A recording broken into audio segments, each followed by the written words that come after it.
Hi, my name is Graham Drew, and this is Corey Hayes.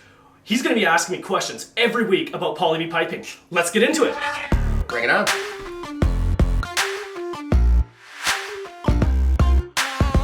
Hi, I'm Graham, expert plumber with urban piping. And I just got asked from a couple, do I need to replace copper piping? Well, I guess it all depends. Eventually, you will need to replace your copper piping.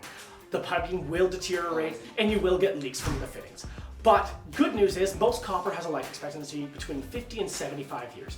After that, I would probably start looking at getting your copper replaced. You won't ever just have a blowout with your copper piping. You'll start getting deterioration around the fittings, which will lead to little drips. You'll see the deterioration in the drywall and discoloration. At that point, when you find that, open the drywall, you'll see you have a small drip, and that's when you call urban piping, and we'll send out a team to properly remediate your copper.